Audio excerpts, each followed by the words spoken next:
네, 안녕하세요. 저는 통합과학 가르치는 임희민이라고 합니다. 네, 간단하게 오늘 목차는 이제 중학교 과학과 고등학교 과학의 차이점, 그 다음에 내신 출제 경향, 그 다음에 왜 필요한가, 그리고 제 수업 왜 들어야 되는가, 이렇게 말씀드리려고 합니다. 간단하게 양력은 지나가겠습니다. 솔직히 지금 제일 혼란스러운 과목이 과학이죠. 또 통합사회도 가장 혼란스러운데, 지금 사실 과학 모든 강사들도 좀 혼란스러워하고 있어요. 정확하게 나온 게 없기 때문에 학교에서 이렇게 나갈 거다, 저렇게 나갈 거다, 정확하게 명시해주는 학교가 아무도 없습니다. 지금 세화고, 자사고 같은 경우는 총대 메고 하나 올려놓긴 했는데 그것도 예시지 모든 학교가 그대로 따라갈 거다, 이게 아니기 때문에 일반적인 얘기를 먼저 해드리고요. 그 다음에 중간중간에 좀 필요한 내용은 제가 따로 또 설명을 드리겠습니다. 중학교 과학까지는 사실 2주면 됩니다. 2주 동안 열심히 하시고 외우고 그 다음에 문제집 좀 풀어보고 그 다음에 기출들 풀어보고 하면 점수 나오는 게 맞아요. 그러면 다들 90점 넘기고 100점도 맞고 할 수 있겠죠. 그래서 사실 암기 중심의 단순 문제 위주이기 때문에 굉장히 쉽고요. 가장 어머니들이 말씀하시는 말들 중에 하나가 우리 애가 중학교 때까지는 과학을 잘했대요. 근데 고등학교 올라오면 왜 점수가 안 나올까, 이렇게 의심하시는 분들이 많습니다. 그 이유가 뭐냐면 고등학교 과학 같은 경우는 응용력을 필요로 하는 문제가 좀 많이 필요해요. 그래서 2주 동안 공부했다, 이게 끝이 아니라 그 전부터 시험 준비를 꾸준히 하는 게 가장 중요하다라고 생각해 주시면 될 것 같습니다. 그리고 분명 문제에서 이렇게 풀었는데 왜 우리 학교에서 문제집 풀었을 때랑 좀 다르지? 라고 하는 이유는 학교 선생님들마다 해석이 좀 다르실 수가 있어요. 특히 서술형 같은 경우에서는. 그렇기 때문에 문제집하고 똑같은 답을 쓰더라도 감점이 되는 경우들이 간혹가다 생깁니다. 그래서 학교별 차이점이 굉장히 많기 때문에 학교에 따라서 맞는 강의가 필요하다라고 생각해 주시면 될 것 같습니다. 이 근처 주요 학교 간단하게 설명드리면요. 내년부터 이제 자공고되는 김포고등학교가 있죠.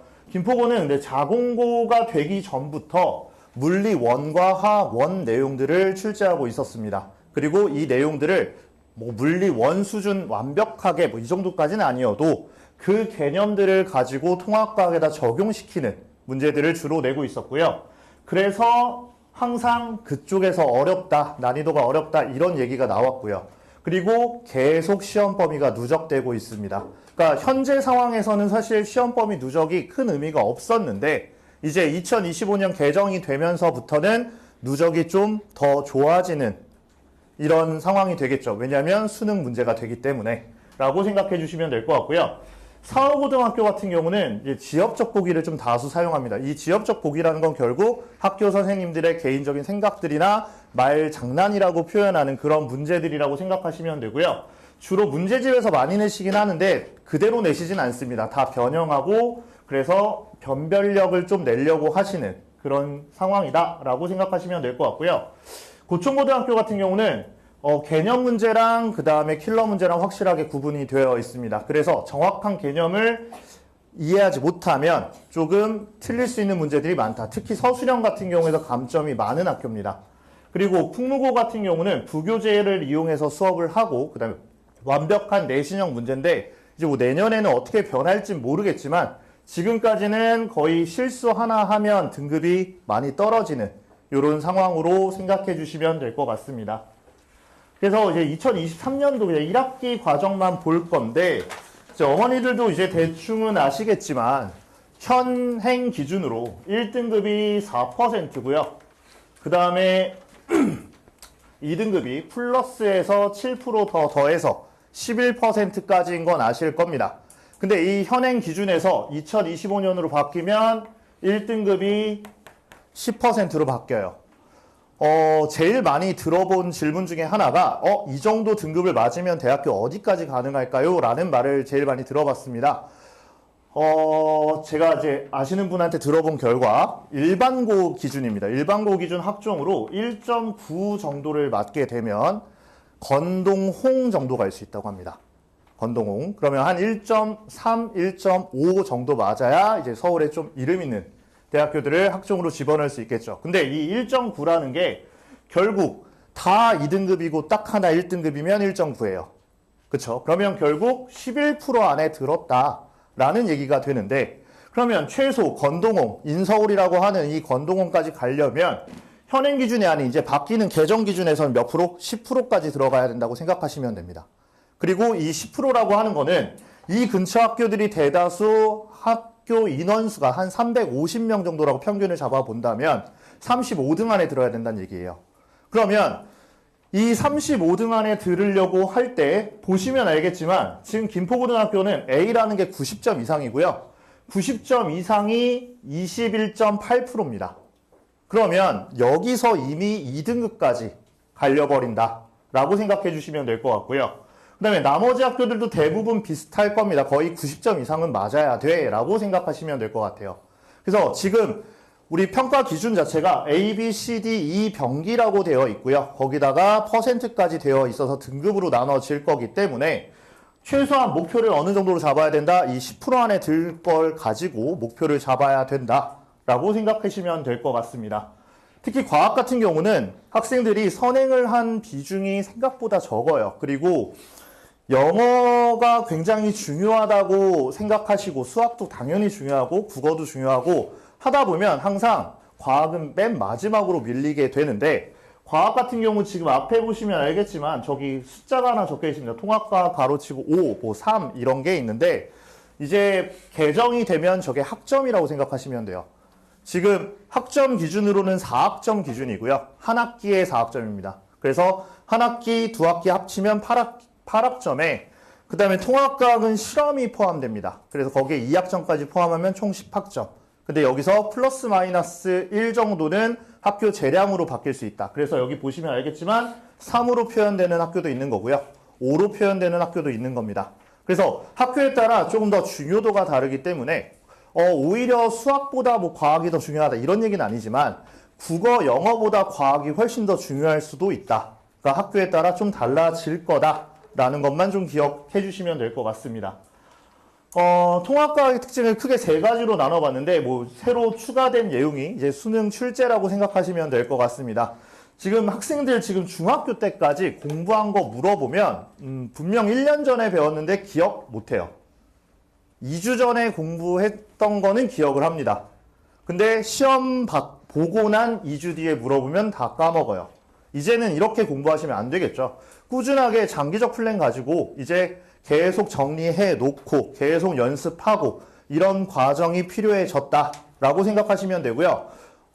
어머니들도 거의 저랑 나이가 비슷하신 것 같으니까 한 6차 교육과정 해보신 분들은 알겠지만 6차 교육과정 때는 저희가 공통과학, 그 다음에 공통사회, 거기다가 뭐 자기 선택 과목 이렇게 선택한 걸로 회귀했다라고 생각하시면 돼요. 그리고 학교별 기출문제가 상이하다 요 얘기는 무슨 말이냐면 수능이 아닌 내신입니다. 아까 말씀드렸듯이 내신 10% 안에 들어야 되는데 학교에 따라 문제가 다 다른데 그 문제에 따라서 나는 개인적으로 공부를 해봐야지 라고 생각을 했을 때 학교 수준으로 못 따라갈 수도 있고요. 학교에서 요구하는 방향과 전혀 다른 방향의 공부 방법이 될 수 있기 때문에 가장 중요한 특징 중에 하나다라고 생각하시면 되고요. 그 다음에 지역적 보기는 선생님들이기 때문입니다. 선생님들이 문제를 내시기 때문에 어쩔 수 없이 나오는 얘기고, 그 다음에 등급을 나눠야겠죠. 아까도 보셨듯이 90점 이상이 20% 가까이 되는데 거기서 1등급 나눠야 되고 2등급 나눠야 되기 때문에 어쩔 수 없이 지역적 보기를 낼 수밖에 없다라고 생각하시면 될 것 같습니다.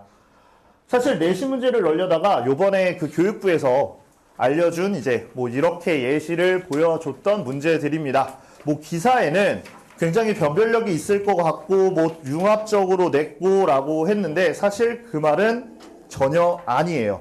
지금 보시면 알겠지만 이 문제들 융합은 맞습니다. 지구과학도 섞여 있고요. 화학도 섞여 있고 생명도 섞여 있는 건 맞아요. 하지만 변별력이 없습니다. 그러면 이 상태로 수능을 보게 된다면 과연 대학교에서는 그 수능 점수를 인정을 할 것인가, 또는 학교 내신 점수를 인정을 할 것인가 라는 좀 의문이 생기는 과정이긴 합니다. 근데 이 문제 바탕으로 학교 문제, 내신 문제를 내었다라고 하면 아까 20%보다 훨씬 더 많은 학생이 90점 이상이 될 거라고 예측이 돼요. 그렇기 때문에 절대 학교 문제는 이런 식으로 나오지 않습니다. 더 복잡하게 내고 더 꼬아서 낼 거예요. 그렇기 때문에 지금 이 문제 보고 쉬워졌네. 다른 과목 먼저 하고 나중에 과학 해야지. 이런 생각은 좀 버려두시면 좋을 것 같습니다. 왜냐? 분명 그때 가서 공부해도 1등급 맞고 뭐 수능에서 100점 맞고 할 수 있습니다.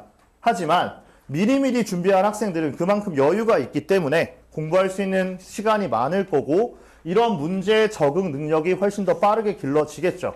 그래서 조금 더 일찍 준비하시는 게 맞다라고 생각이 됩니다. 그래서 이 문제들 중에서 그나마 제일 어렵다고 볼 수 있는 문제들은 물리랑 화학 문제인데 이 예시문항 4번 보시면 사실 현재 문제 내고 있는 것과 똑같습니다. 다만 그 문제에서 다른 것과 결합해서 냈기 때문에 얘네들 같은 경우 킬러 문제가 될 확률이 있겠죠. 그리고 이 문제는 통합과학 2라고 하는 2학기 파트에서 나오고 있습니다. 그리고 물리 1 파트에도 현재 있는 내용이에요. 그래서 아마 예측하기에 이 물리 1 파트의 내용을 조금 더 많이 내지 않을까. 왜? 수능을 위해서, 변별력을 기르기 위해서 이렇게 생각하고 있고요. 그 다음 여기 보시면 화학 문제입니다. 이 화학 문제에서 옆에 예시문항 6번 보시면 이 중화반응인데 이 중화반응이라고 하는 부분은 화원의 지금 4단원 가장 어렵다라고 하는 양적관계 문제 중에 하나입니다. 근데 이 문제도 지금 사실 개정되기 전부터 조금 그런 기미는 있었습니다. 화원 문제를 계속 내고 있다. 학교에서. 왜? 통합과학 수준으로 변별이 생기지 않기 때문에 화원 문제를 갖고 와서 변별을 내겠다. 근데 지금 문제 데이터량이 너무 많이 쌓이면서 통합과학 수준으로 이제 변별하기가 힘들어졌어요. 그렇기 때문에 아마 선생님들도 다음 계속 수업, 그리고 수능을 낸다고 하실 때 화원을 어쩔 수 없이 낼 수밖에 없는 상황이 될 겁니다. 그럼 여기도 킬러가 되겠죠. 근데 이 문제들은 솔직히 저도 지금 통합과학의 화원, 제가 화학을 담당하고 있긴 하지만 통합과학의 화원은 통합과학 문제에서 중화반응은 괜찮은데 화원 문제 같은 경우는 저도 계속 풀어봅니다. 왜냐? 까먹을까봐. 이 문제 이렇게 풀어야 되고 시간 내에 풀어야 되는데 어떻게 해야 되지? 라는 것 때문에 풀어봤던 문제도 계속 풀고 있습니다. 근데 학생들이 그냥 중학교 때처럼 이거 해봤던 건데 하고 나중에 풀어봐야지 하면서 2학년에 공백이 생길 거고요. 3학년 때 간다고 하면 그때 가서 처음부터 다시 해야 돼요. 그렇기 때문에 한 번 하실 때 1학년 때 제대로 하시고 그 다음에 2학년 때 선택, 전공들 제대로 차근차근 쌓아가면서 결국에 3학년 때 완성하는 그런 그림으로 학습을 좀 하셔야 될 것 같습니다. 그래서 통합과학 키포인트, 수능 출제에 관련해서는 아까 말씀드렸듯이 장기 플랜 바탕으로 지속 가능한 학습법을 좀 만드시는 게 중요합니다. 그 방법의 일환으로 이런 윈터를 하는 거고요. 윈터 같은 거 하는 경우는 사실 9시부터 시작을 하기 때문에 아마 학생들 굉장히 많이 피곤할 거고요. 학생들뿐만 아니라 강사들도 피곤합니다, 사실. 근데 9시라고 하는 건 학교 시작 시간이죠. 그렇죠? 그렇기 때문에 고등학교 올라가기 전에 이미 학교 수업 시간에 맞춰서 공부를 하게 되고 그러면 그게 습관이 되면 남들보다 조금 더 빠르게 고등학교에 적응할 수 있을 거고 학습법을 좀 더 만들 수 있을 거라고 생각이 됩니다. 그리고 학교 기출 문제 상이한 거는 수업을 들을 때 자료로 다른 학교 기출 문제는 이렇게 나와 라고 하는 주간지들이 배부가 될 겁니다. 그러면 그런 문제들을 풀어보면서 고등학교 문제는 중학교 문제랑 이런 게 다르구나 라고 생각할 수 있겠죠. 그 다음 지역적 보기라고 하는 경우는 어쩔 수 없습니다. 여기는 학교 선생님들이기 때문에 계속 학교 선생님들 저희도 연구하고 있고요. 학교 선생님들이 이런 식으로 내고 있구나. 그러면 그 내용을 바탕으로 클리닉을 부를 겁니다. 그래서 너네 학교는 이렇게 하기 때문에 이런 식으로 쓰는 게 맞아 라고 하던가 개념 이해 안 됐을 때 무조건 클리닉 불러야겠죠. 저 같은 경우는 지금 계획상으로 목요일 같은 경우 이제 제가 월요일 목요일 수업이 있기 때문에 목요일 5시 이후에 그냥 10시까지 클리닉을 그냥 진행할까 생각하고 있습니다. 자기 원하는 시간대에 아무렇게나 와서 클리닉하고 그 다음에 그 외에는 다시 자습하러 가고 하는 식으로 좀 진행을 하려고 하고요.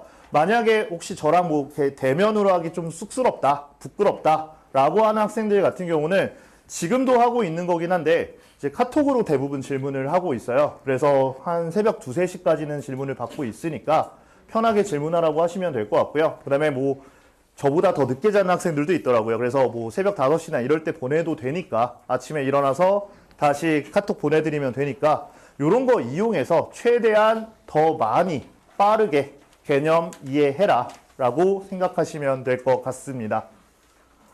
그래서 교재 같은 경우는 이제 자체 교재를 만들고 있는데 이제 내년 자체 교재 같은 경우는 아예 새로 만들어야 되고요. 일단 여기에 들어가는 문제가 사실 추가되는 문제는 그렇게 많지 않기 때문에 몇몇 문제들은 지금 계속 찾고 있는 중이고 나머지 문제는 이미 데이터베이스가 있어서 그 문제로 다시 새로 만들 겁니다. 맞춰서 2025년도에 맞춰서. 그래서 이 교재는 지금까지 교재라서 그냥 간단하게 예시로 봐주시면 될 것 같고요. 근데 아까 개념을 제대로 기억해야 된다라고 했기 때문에 저 같은 경우는 다 판서 수업을 합니다. 이 판서 수업을 하는 이유는 사실 이 교재 내용하고 조금 다르게 진행할 때도 있어요. 순서 같은 경우는. 그리고 추가되는 내용도 판서에서 다 합니다. 그 이유는 그냥 관람이 아닙니다. 솔직히 수업을 듣는 건. 자기가 익혀야 되기 때문에 직접 뭔가를 해야 되고 그 하는 과정이 필기라고 생각을 해요. 그렇기 때문에 제가 앞에서 다 판서 수업을 하면 학생들은 그걸 바탕으로 정리 노트를 만든다든지 그걸 가지고 다시 클리닉을 한다든지 이런 식으로 학습 계획을 짜라고 판서 수업을 진행하고 있습니다. 그리고 이제 제일 중요한 게 이제 수업 피드백이죠. 매 주마다 그 수업 끝난 뒤에 이제 다음 주 또는 수업 끝난 뒤 지금 좀 고민하고 있어요. 언제 테스트를 봐야 될지. 근데 정규 수업 같은 경우는 그 다음 주 시작하자마자 테스트를 보고 있습니다. 테스트 문제는 대략 6문제에서 10문제 사이로 내요. 많이 내진 않습니다. 한 10분에서 15분 사이에 볼 수 있을 정도로 문제를 내고요. 그 다음에 객관식은 아니에요. 그래서 1번, 2번, 3번, 4번, 5번이 없는 기억, 니은, 디귿 보기 선택형입니다.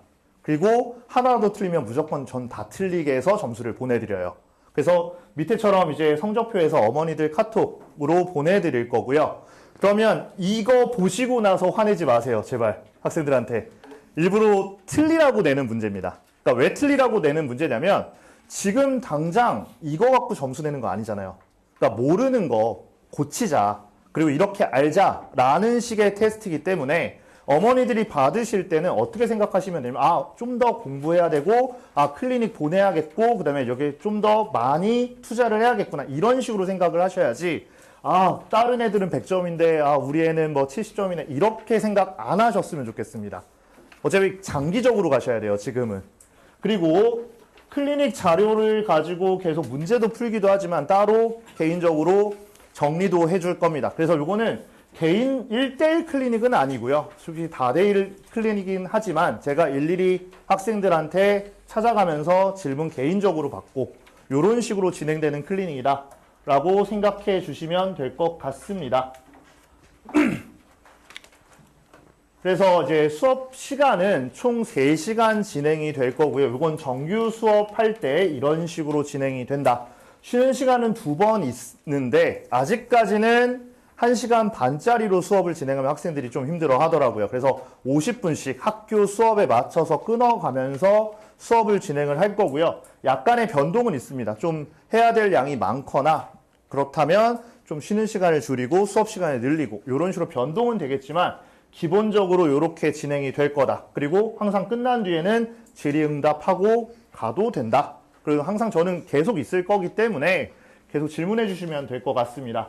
그래서 예비고일 윈터스쿨 통합과학은 6주 과정으로 진행이 되고요. 그 다음에 저 말고 소혜수쌤이라고 해서 과학쌤이 한 분 더 계세요. 그래서 둘이 나눠서 물화생지를 파트별로 나눠서 주요 과목들 위주로 먼저 설명을 해드릴 겁니다. 그래서 그 질문들이 좀 나오셔서 미리 말씀드리자면 정규 수업하고 윈터스쿨하고 뭐가 다르냐. 그래서 정규에서 과학 들어도 되는 거 아니냐. 윈터에선 왜 과학을 꼭 안 들어도 이런 식으로 생각하실 수 있는데 그냥 두 가지로 생각하시면 될 것 같습니다. 윈터를 듣는 학생들 위주는 미리 고등학교 수업 시간에 맞춰서 습관을 기른다 라고 생각을 해주시면 될 것 같고요.